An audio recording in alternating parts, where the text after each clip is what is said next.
Y el aplauso más fuerte es para nuestro Señor Jesucristo.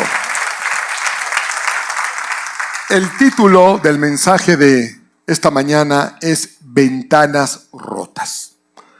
Es un título un poco extraño, pero va a tener sentido cuando te explique que allá a principios de los años 80, un par de sociólogos publicaron un artículo con una teoría.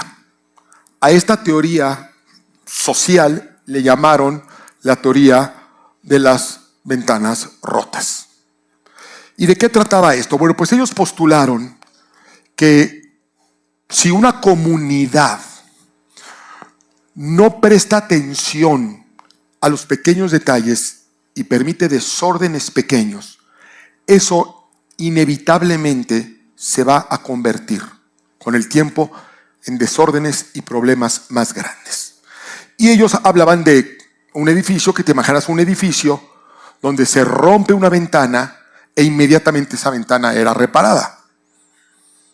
Y que entonces se enviaba un mensaje: estamos al tanto de lo que sucede en este edificio. Este edificio lo mantenemos bien cuidado. Y eso enviaba un mensaje a la comunidad. Por el contrario, si se rompía una ventana y se dejaba sin atender, empezaban a romper más ventanas. Y luego empezaban a grafitear el edificio. Y luego lo llenaban de basura. Que de hecho es lo que sucede, si te das cuenta, con los lugares que están abandonados. Ahora, este estudio venía precedido de un experimento social que hizo otra persona, donde tomó dos automóviles exactamente iguales, del mismo modelo, del mismo color. El mismo día de la semana fue y los depositó en dos lugares distintos. Uno en el Bronx de Nueva York y otro en Palo Alto, California. Y observaron que sucedió lo que se esperaba. El automóvil que estaba en el Bronx inmediatamente empezó a ser vandalizado. El de Palo Alto, California, no. Porque era una colonia de lujo. Lo sorprendente es que cuando rompió él intencionalmente un cristal, inmediatamente empezaron a romperle los demás cristales y empezaron a vandalizar el automóvil. Ese es el efecto de la teoría de las ventanas rotas. Teoría que conoció muy bien alguien que se convertiría años después en alcalde de Nueva York, Rudy Giuliani. Y fue muy famoso porque lo que Rudy Giuliani hace es implementar una política que le llamó política de tolerancia cero. No vamos a tolerar en Nueva York el crimen.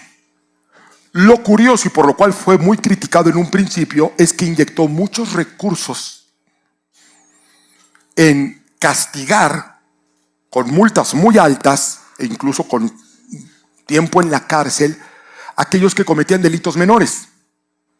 Los que grafiteaban un muro, cárcel. Que estás tomando una cerveza en la calle, cárcel. O multas muy elevadas.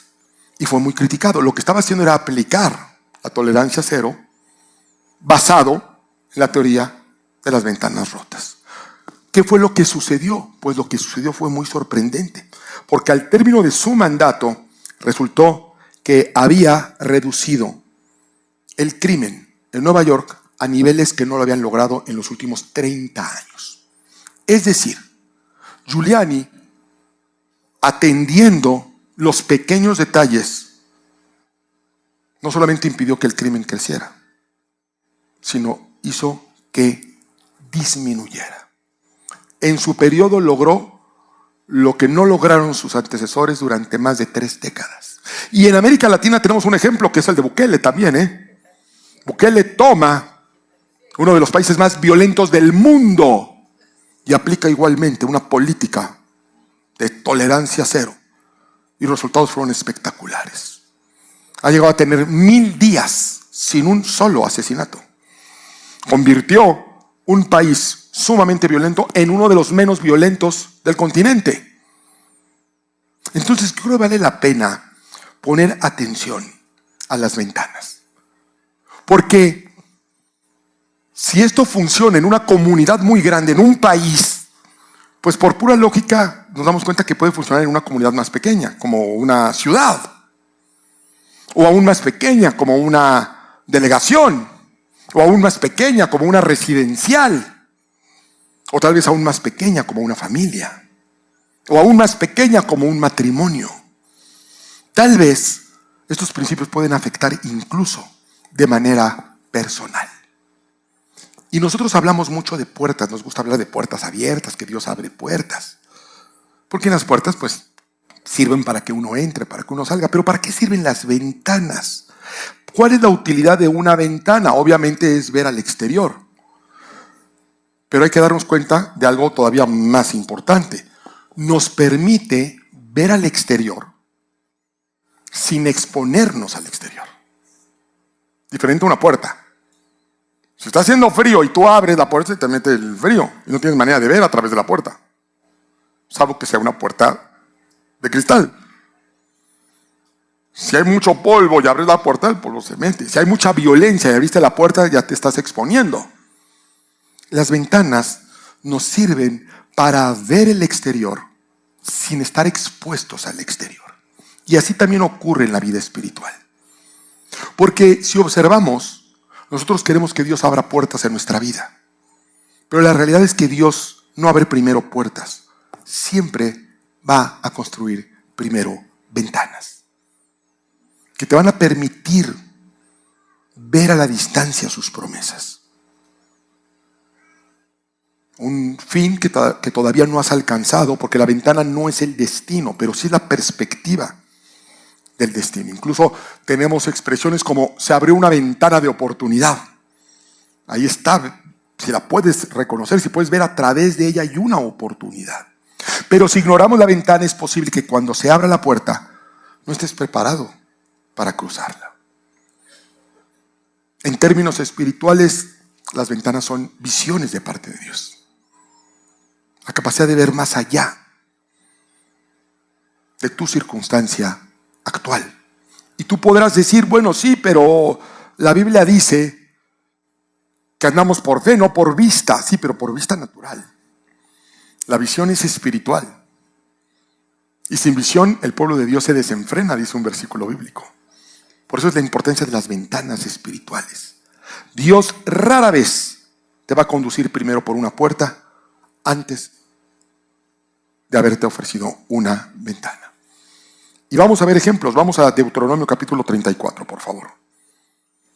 Hay muchísimos, te voy a poner simplemente algunos ejemplos. Cuando lleguen a Deuteronomio digan amén para saber que alguien ya está ahí.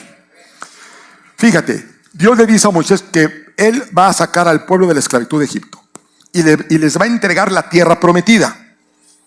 Pero fíjate lo que hizo antes de que siquiera dieran un paso hacia adelante. 34 verso 1 dice, Dios lo llevó al monte Nebo y le mostró, dice, toda la tierra. Toda la tierra. Toda la tierra prometida. En realidad, si tú vas al monte Nebo y te subes, como Moisés subió, y observas, no alcanzas a ver toda la tierra prometida. Tienes una vista parcial de la tierra prometida. De hecho, difícilmente alcanzarías a ver Jerusalén desde el monte Nebo. Sin embargo, la Biblia dice que Dios le mostró toda la tierra. Le dio una visión parcial, natural, y le dio una visión espiritual de toda la tierra, toda la promesa que Dios tenía para ellos. A Abraham, cuando todavía no poseía ni un metro, no había ni puesto un pie, Dios le dijo, alza ahora tus ojos, toda la tierra que ves te daré. Nehemías, antes de reconstruir Jerusalén, recorrió las murallas de noche y en silencio, dice la Escritura. O sea, todavía no había una sola piedra levantada, pero él ya había contemplado el espacio, la realidad, para luego dirigir la obra. Eliseo y su siervo están rodeados por un ejército enemigo y Eliseo está muy tranquilo y el siervo está aterrorizado y no entiende por qué, hasta que Eliseo le ora a Dios y dice, abre los ojos espirituales. Y Dios le abre y mira a través de las ventanas de la habitación que hay un ejército de ángeles rodeando al ejército enemigo. Dios, antes de abrir una puerta, te va a poner al frente de una ventana, una visión espiritual. José era un hombre que tenía visiones de parte de Dios, sueños de parte de Dios, y no solamente podía interpretar los propios, podía interpretar los ajenos. Conocemos esta visión de Faraón, este sueño de Faraón de las 7 vacas flacas, las 7 vacas gordas, el trigo que se coman, y representaban 7 años de abundancia que iban a ser precedidos de 7 años de escasez. ¿Para qué? Para que se previeran, para que se protegieran ante la hambruna tan brutal que venía. Y yo les quiero enseñar una revelación que para mí es inevitable. Es una maravillosa. Vamos a Génesis 41, es el primer libro de la Biblia. Es algo que siempre que llego a este punto de la Biblia, esta historia maravillosa y conocidísima de José el soñador, me es imposible no compartirles esta revelación. Una revelación es algo que ahí estaba, pero no lo podíamos ver. Ahí está, pero no lo ves. Yo quiero que ahora vean algo, y les vuelvo a repetir, para mí es inevitable, porque es una de mis revelaciones favoritas de la Escritura. Génesis 41, ¿lo tienen? Dice, 2 años después, el faraón tuvo un sueño. Soñó que estaba de pie junto al río Nilo.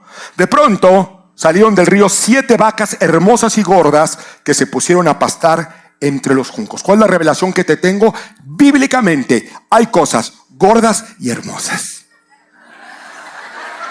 Yo nomás digo. ¿Quién dice amén? Amén, gloria al Señor. No lo puedo evitar, discúlpenme ustedes. Y si seguimos leyendo, me gusta más. Detrás de ella salieron del río otras 7 vacas, feas y flacas. Palabra de Dios. Nadie puede ir en contra de la palabra de Dios. Las ventanas nos recuerdan que la visión precede al movimiento. Antes de caminar hacia la tierra prometida, Israel la vio. Antes de reconstruir Jerusalén, Nehemías la vio. Antes de conquistar Canaán, Moisés la vio. Las personas que transforman su historia no son necesariamente las que tienen más puertas abiertas, sino las que aprenden a mirar por las ventanas que Dios les pone enfrente. Dios nos ha abierto muchas puertas que no supimos aprovechar porque no habíamos puesto atención a la visión de Dios.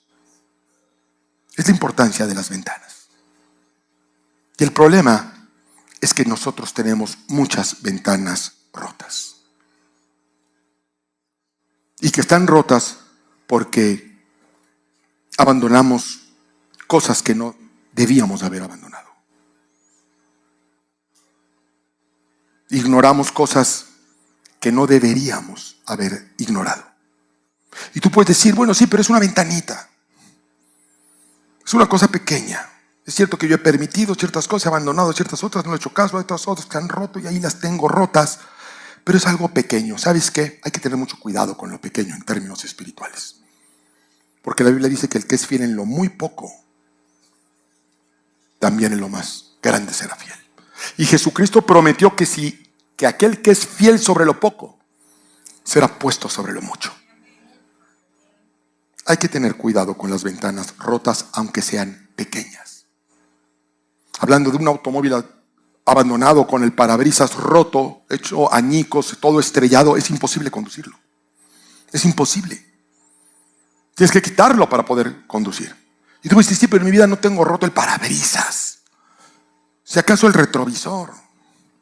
O un espejito lateral. Bueno, ese espejito lateral roto ha causado tragedias.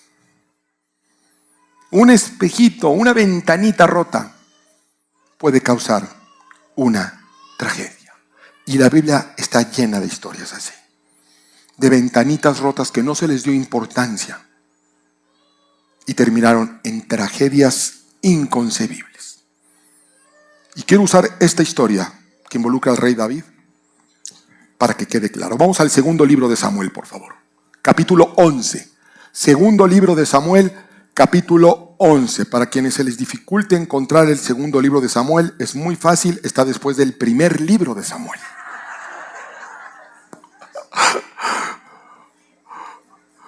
Cuando lo tengas decimos amén. En la primavera, que era la época en que los reyes salían de campaña. ¿Quiénes salían de campaña? Los reyes. ¿Y David qué era? Rey. David mandó a Joab con la guardia real y todo el ejército de Israel para que aniquilara a los amonitas y sitiara la ciudad de Rabá. Pero David se quedó en Jerusalén. Pues que no era la época en que los reyes salían de campaña. Pues sí, pero David se quedó en Jerusalén. Una ventanita rota. Pues sí, bueno, pero qué exageración, ¿no? Es una cosa minúscula. Bueno, sí, o sea, debió de haber ido en el tiempo de ir. Es lo que se esperaba de un rey. Pero hombre, quizás estaba cansado. Quizás se sentía mal. También tiene derecho. Tantos años en guerra, que se quede ahora una primavera a descansar. Pues no tiene tanto de malo. Pero de entrada ya no estaba donde debería de haber estado. No le dio tanta importancia y se quedó donde no debería de quedarse, pero bueno, no es el gran problema. Vamos a ver qué continúa. Una tarde, al levantarse David de la cama en la cual no debería de estar dormido porque no deberían de estar ahí, pero ahí estaba. Comenzó a pasearse por la azotea del palacio y desde ahí vio a una mujer que se estaba bañando. La mujer era sumamente hermosa. Y hay otra ventanita que se rompe. Bueno, pero ¿por qué? Se levanta, se va a la azotea a tomar el sol, no tiene nada de malo, y luego, bueno, estaba ahí viendo y se cruza una muchacha ahí que se está bañando. Bueno, pues es inevitable verla. Pues no es culpa de él, es culpa de esa mujer impúdica y exhibicionista. Pero dice que a David le había parecido una mujer sumamente hermosa. Si le pareció sumamente hermosa, ¿sabes qué quiere decir? Que se la escaneó toda. Sí, porque una cosa es que se te cruce algo hermoso y bueno, pues es inevitable. Pero otras cosas es ya escanearla y ver toda su hermosura en todo su esplendor. ¿Qué fue lo que pasó? Otra ventanita rota. Verso siguiente. Por lo que David mandó que averiguaran. O sea, ya anda averiguando, fíjense nomás. Ahora ya está averiguando. Es otra ventana. ¿Qué tiene que andar averiguando? Ya había lujuria en su corazón. Y averigua quién era y le informaron: se trata de Betsabé, que es hija de Elián y esposo de Urías el hitita. ¿Qué hizo ahí? ¿Se detuvo? No. Va a seguir rompiendo ventanas. Entonces David ordenó que la llevaran a su presencia y cuando Betsabé llegó, él se acostó con ella.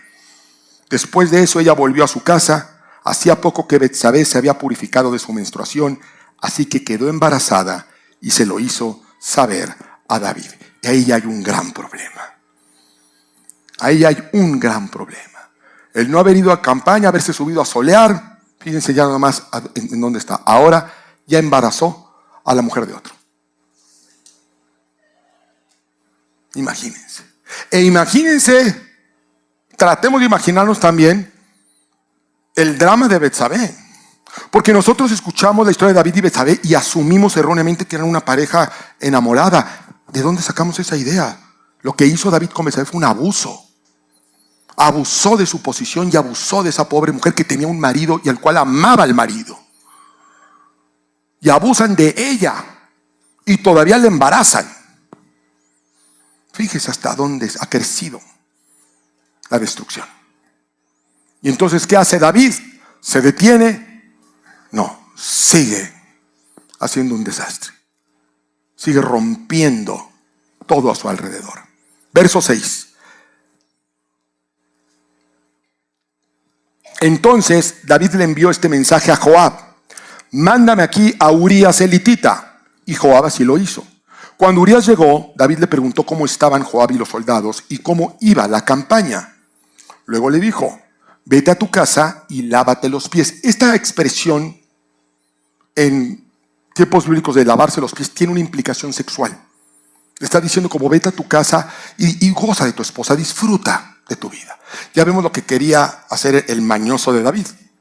Manda, cuando se entera que está embarazada, manda a traer a Urías, que estaba guerreando, para que se acostara con su mujer y cuando naciera el niño asumiera que era de él.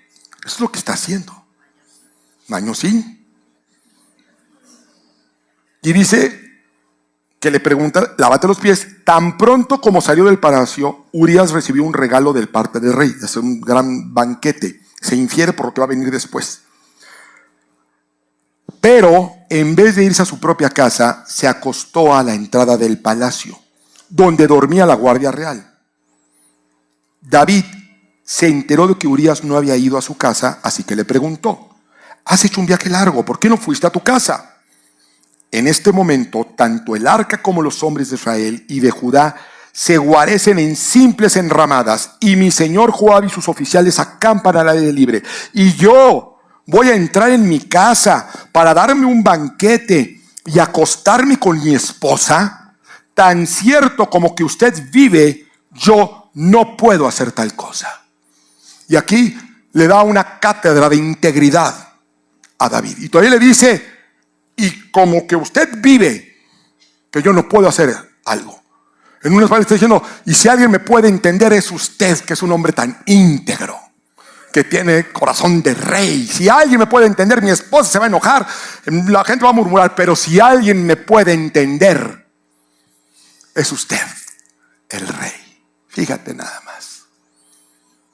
Qué terrible. ¿Y qué hace David? Pues entonces quédate aquí hoy y mañana te enviaré de regreso, respondió David.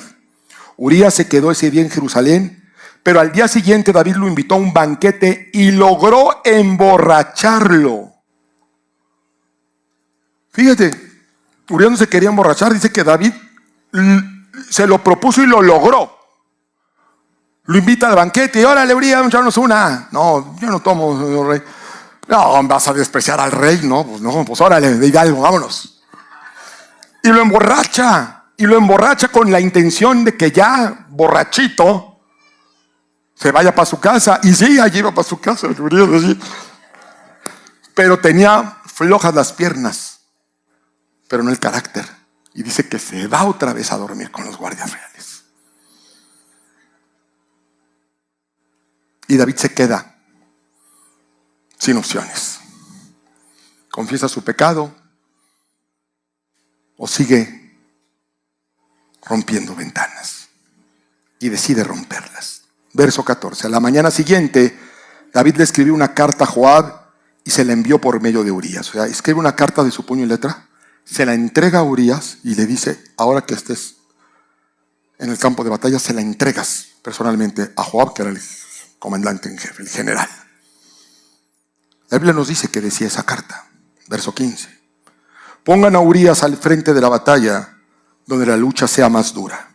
Luego, déjenlo solo, para que lo hieran y lo maten. Y así es como un descanso dominical de primavera se transformó hasta convertir a David en un asesino, en un adúltero, en un engañador, en un traidor, haciendo una vileza inconcebible.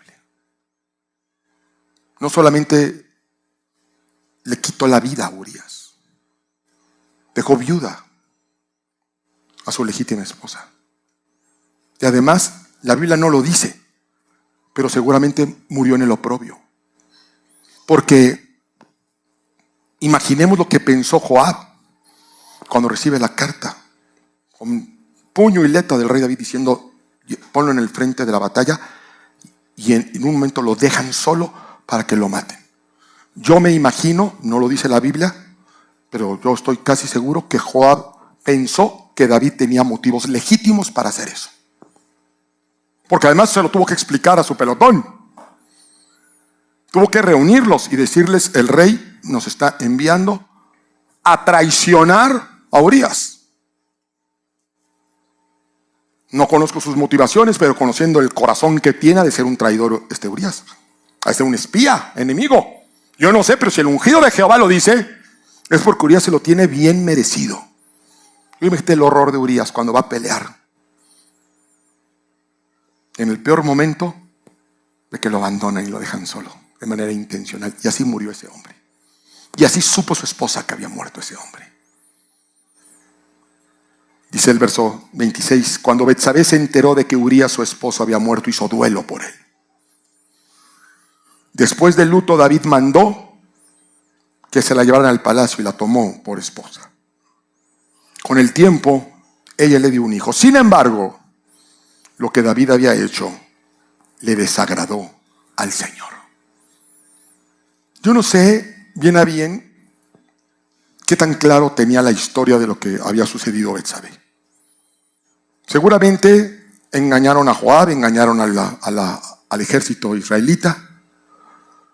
Seguramente David pensó que había engañado a todos, pero a Dios no se le puede engañar.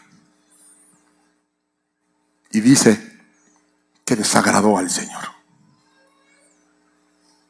Y va a mandar a un profeta, al profeta Natán.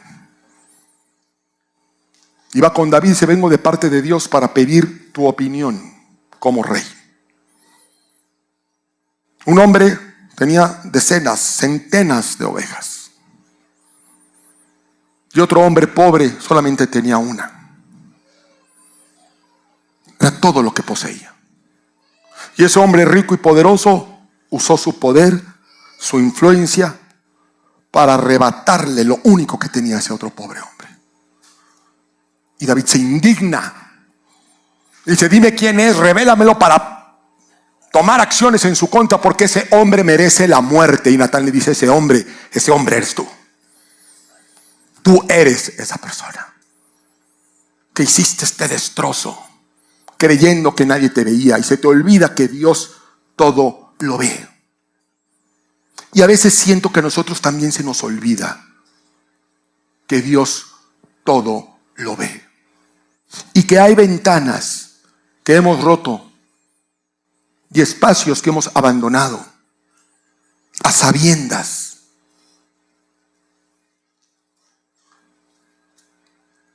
Creyendo que nos vamos a salir con la nuestra.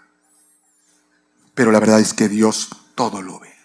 David necesitó que Dios enviara al profeta Natán para decirle: tú eres ese hombre, pero nosotros tenemos algo más grande que Natán aquí, que es la palabra de Dios, inspirada por el Espíritu Santo. Y esta historia no está aquí en la Escritura para que juzguemos a David, para que sintamos lástima de Urías o de Betsabé. Está aquí para lo mismo, para confrontarnos con nuestro pecado, para confrontarnos con nuestras ventanas rotas, donde Dios nos dice: tú eres ese hombre, tú eres esa mujer, y lo que has tolerado es lo que te está destruyendo. Lo que has tolerado en pequeño es lo que ha crecido en silencio.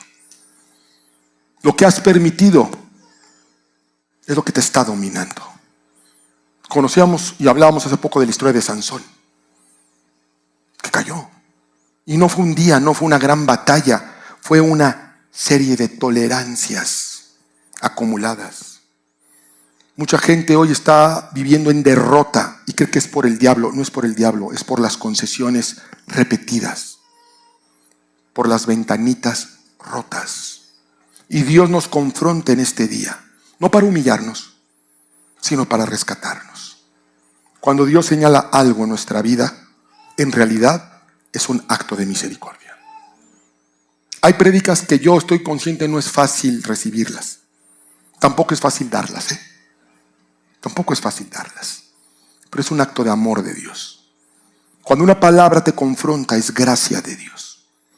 Cuando sientes una inquietud interna, es el Espíritu Santo queriendo que reacciones.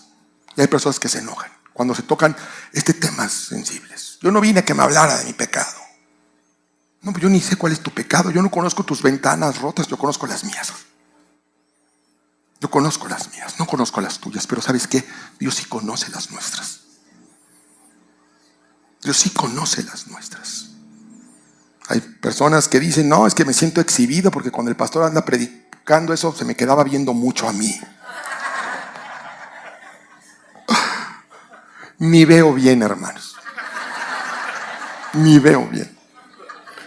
Pero Dios, Dios tiene vista de águila. Tiene vista de halcón. Dios puede ver las intenciones de tu corazón, dice la Escritura. ¿Por qué hoy nos toca este tema? Porque Dios te ama demasiado para dejarte igual. Cuando un médico encuentra una enfermedad y la señala, no te está atacando. Te está abriendo una oportunidad de sanidad. Dios nos confronta no para avergonzarnos, sino para rescatarnos de una destrucción aún mayor. Porque llevas muchos años tolerando cosas que no deberías de tolerar. Actitudes que desagradan a Dios. Relaciones que apagan tu fe y desagradan a Dios. Secretos, tibiezas, una doble vida discreta, una adicción elegante, una rutina sin presencia de Dios, resentimientos. El enemigo te ha hecho creer que así eres, o nunca vas a cambiar, o ya es demasiado tarde. No es cierto, o todos tienen ventanitas rotas. Lo que comenzó lentamente debe terminar hoy por el poder de Dios. Tenemos que reparar esas ventanas. Y no te ocupes de las grandes. ¿Por qué? Porque es muy difícil. Ocúpate de las pequeñas. Ocúpate de las pequeñas.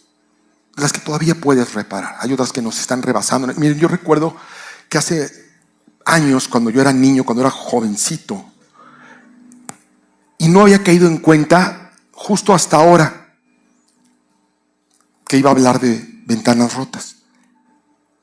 Antes, las ventanas, los cristales se rompían con muchísimo más facilidad que ahora.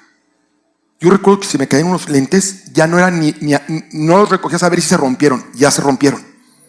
Eran muy frágiles. Las ventanas de las puertas, tú azotabas una puerta y se tronaba un cristal.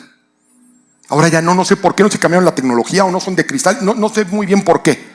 Pero me acuerdo que era muy tedioso cambiar un cristal y a cada rato se rompían. Tenías que tomar medidas, ir con el vidriero, te lo cortaban y luego regresaban y había un material que se llama mastique. ¿Sí se acuerdan del mastique? Levante la mano que se acuerdan del mastique. Bueno, todos están muy viejos ya. El que se acuerde de un mastique, ya. Estamos más para allá que para acá. Ya no existe. Te podías hacer cristal y luego ponías el mastique, que era como una plastilina medio aceitosa, con un olor muy particular. Entonces la ponías, pero tenías que ponerla con mucho cuidado y que no quedara nada marcado, porque hasta las huellas digitales podías dejar marcadas ahí. Y luego hay unos maldos que ponen la uña y se quedaba la uña marcada ya para siempre, porque se volvía dura como la roca. Y después de que terminabas todo ese show, azotaba alguien la puerta y se volvía a romper. Y tenías que ahora ir, ya ves, tenías ya hasta las medidas en una libretita. Pero era ahora quitar todo el mastique que estaba ya muy duro, muy pegado era muy difícil. Bueno, eso ha cambiado, quizá en la práctica, en lo natural. En lo espiritual sigue siendo difícil reparar ventanas rotas. Pero eso no quiere decir que no sea necesario. Es indispensable. Y Dios nos confronta con esa realidad. Sansón cayó, pero al final de sus días clamó a Dios. Y Dios respondió. David, después de ese desastre que hizo, se arrepintió, pidió perdón y Dios lo perdonó. Pedro negó a Jesús, pero se arrepintió, pidió perdón y fue restaurado. El punto es que mientras puedas escuchar la voz de Dios, nada está terminado todavía. Todavía hay esperanza. No importa cuántos pedazos estén regados a tu alrededor. No importa que tu matrimonio, tu familia, tus emociones, tu economía esté hecha a pedazos. Dios la puede y la quiere restaurar. Pero tenemos que reconocer las ventanas rotas. Tenemos que dejar de vivir en esas mentiras que nos hemos hecho, en las que nos platicamos unos a otros como cuánto Dios te bendice, sabiendo cuán roto estás por dentro. Porque no el que viene aquí cada domingo es todavía completamente libre. No todo el que incluso sirve a Dios está completamente sano espiritualmente. No todo el que alaba está rendido realmente a los pies de Jesús. No todo el que sonríe está bien. Hay matrimonios aquí que están tolerando distancia, que los está destruyendo. Hay cabezas de hogar que están tolerando prácticas desagradables a Dios. Jóvenes que que están tolerando una doble vida. El domingo son cristianos y los lunes se vuelven filisteos. Pero el Espíritu Santo te dice hoy, hasta aquí hay que parar. Tienes que hacer un cambio completo y radical de gobierno en tu vida. Poner a Cristo. Y Cristo siempre va a aplicar tolerancia cero al pecado. No más ventanas rotas. Y a mí como pastor no me gusta provocar emociones. Es algo que se está viendo lamentablemente mucho en las iglesias hoy en día. La gente va buscando una emoción. Yo no quiero provocar en ti una emoción. Yo estoy seguro que lo que Dios quiere provocar en ti es una decisión. Que decidas cambiar. Que decidas reparar esas ventanitas rotas. Porque nadie sabe lo que cargas, pero Dios sí lo sabe. Y Dios habla a tu corazón hoy y te dice: lo que has tolerado no tiene por qué gobernar tu casa. Lo que has tolerado no tiene por qué gobernar tu mente. No tiene por qué gobernar tu futuro. Si tú tienes la capacidad de reconocer hoy, como Pedro la tuvo en su momento, como David la tuvo en su momento, como Sansón la tuvo en su momento, de que hemos roto ventanas, que hemos normalizado áreas que Dios te pide entregar. Si realmente quieres empezar de nuevo en el poder del Espíritu, yo voy a pedirte que cierres los ojos. Cierra los ojos y ponte a cuentas con Dios. Y te quiero pedir que así, con los ojos cerrados, te pongas de pie. Que no te dé vergüenza que otros te miren. Ponte de pie, porque Dios te llama hoy a una restauración. Porque lo más peligroso no es caer. Lo más peligroso es acostumbrarte a vivir cayendo. Y Dios envió palabra profética por medio de Isaías con una orden: levántate, levántate y resplandece.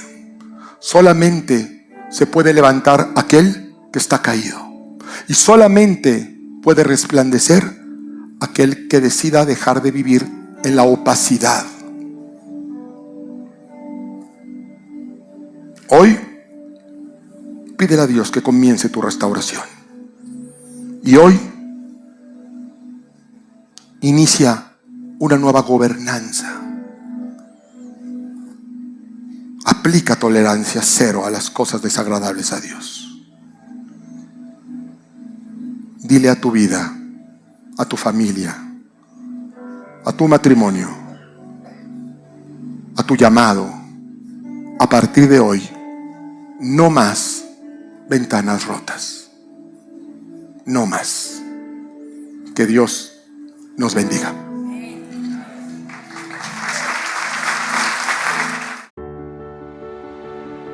Gracias por acompañarnos en esta predicación inspiradora del pastor Mauricio Sánchez Scott. Esperamos que esta palabra haya tocado tu vida y te acerque más a una relación auténtica con Dios. Te invitamos a seguir compartiendo este camino espiritual con nosotros. No olvides suscribirte a este canal, activar la campanita para recibir notificaciones de nuevos mensajes y compartir este contenido para bendecir a más personas. Recuerda, Dios tiene planes perfectos para tu vida. Que el Señor te bendiga grandemente y hasta la próxima.